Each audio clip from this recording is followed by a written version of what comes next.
Hey everybody, I am going to show you what products that I use in my garden. I know I've been meaning to do this video for quite some time, but we've had quite a crazy spring slash early summer. So sorry for the delay, and I'm just amazed that I have 68 subscribers. Thanks you guys.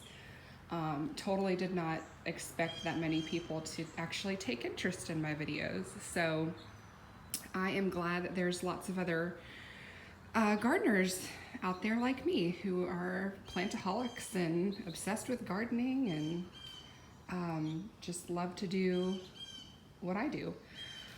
Excuse me. All right, so I've got a bunch of products here. Some I don't have here as well because I just don't have a bag left over. But I'm gonna go through everything and kind of explain what I use, when I use it, where I use it, and why some things I'm not going to use again that I have in this lineup. So I'm gonna start here on the left. First off, this tomato and vegetable. I got this, it's empty now, but I got this, you know, because this is the first year I'm starting a vegetable garden for the very first time. And, you know, I want it to be successful.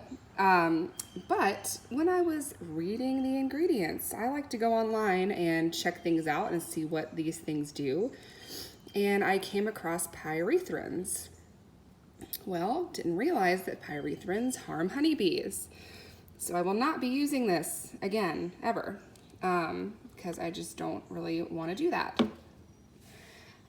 So that is something, you know, obviously you use what you want to use, but I really don't want to hurt any bees, so I'm not going to buy that again. This is copper fungicide. I use this on my roses when they get black spot, powdery mildew, and here it says early blight as well. You know, this is the first year I've used it, so I can't really say if it worked very well or not. It says it's for organic gardening. I haven't really noticed a huge difference in what I've sprayed it on, but I'm gonna keep trying with it. My Eden roses look pretty terrible right now. So I really need to get out there and spray them again and clean them up. Those tend to be my ones that have the biggest issue with black spot and losing leaves. So, excuse me. But we'll see how that goes. But that's what I use for that, to try and help with anything that has black spot. I've really kind of gone to trying to find roses that don't have black spot as often as others, so I'll just try to buy more disease resistant roses, and Cordis roses for me tend to work out the best with that, so I've been buying more of those. Here, Rose RX 3-in-1, a multi-purpose fungicide, insecticide, and miticide. It is just basically neem oil is what this is. So this is very good for organic gardening. And when you have over 100 roses like I do, you've got to have something to treat them. Like you can't, I mean, it's just really hard to not spray at all. I try not to spray as often as possible. Like I try to just let nature take its course, but sometimes you just need something. And that's also why I have this. I know a lot of people who do organic gardening are gonna be like, gasp, you actually have that in your garage. But yes, I do. Some things, like I said, if you know, you just need to have some treatments, like every now and then. I don't use this all the time at all. I hardly ever use it, actually. It's pretty full. But it's good just to have on hand because I spend a lot of money on my roses and I don't want them to die. And if there's some sort of infestation or something, sometimes you just have to pull out the big guns and use it. Excuse me, I have a lot of congestion this morning. So I know a lot of people will not agree with using that, and I understand that too. You know, I don't like using it either, but I think it's important to have on hand just in case. here's what I use to fertilize all of my hanging baskets and containers with geraniums and petunias and that sort of thing. This does really, really well with that.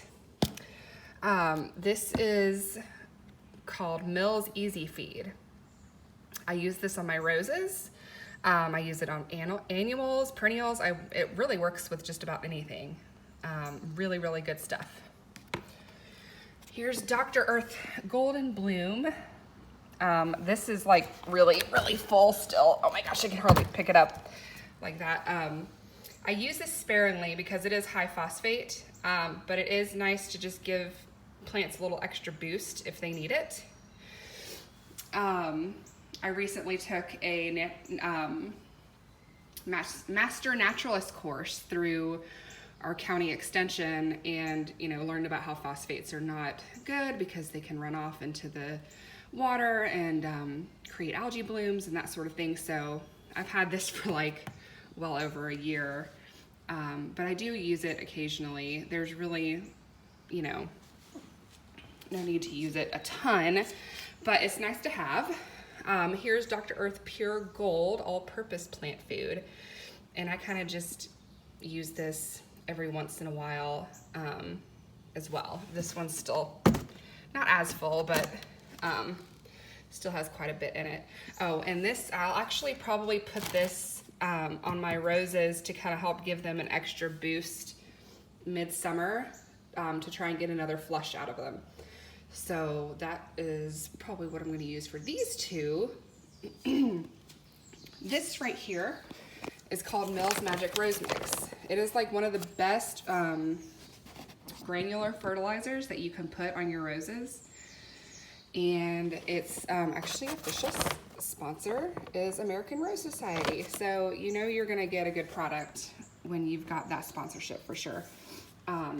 So I really like to use that. I usually put it around the base of my roses in the spring. And they always do really, really well. It's just a good organic food for them. And that kind of goes along with that easy feed over there. So here's Espoma Organic Plant Tone. I've been using this on all of our new plantings that we just did. I think I bought like 4 bags of this, and this is the last bag. So we put it around all the new plants, and they've all been doing really, really well. So I love Espoma products. They do really great. I also use the Rose Tone. I've been using that all around my roses as well.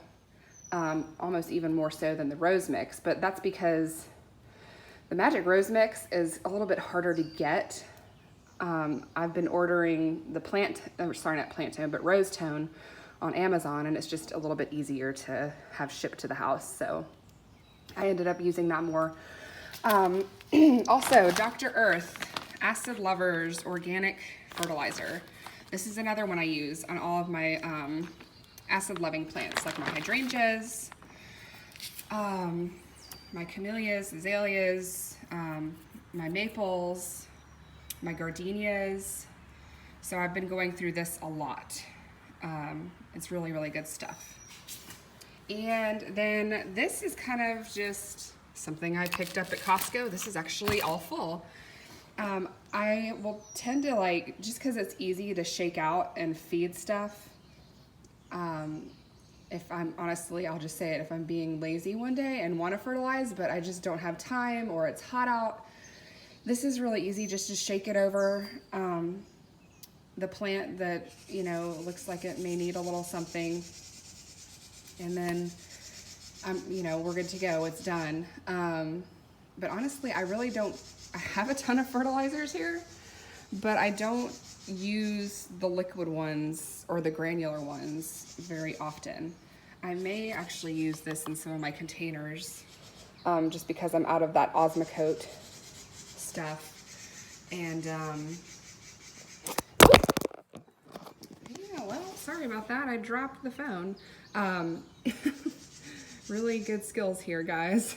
Thanks for bearing with me. So I end up using more of the stuff that I spread around the base, more so than the liquids or the granulars, things like that.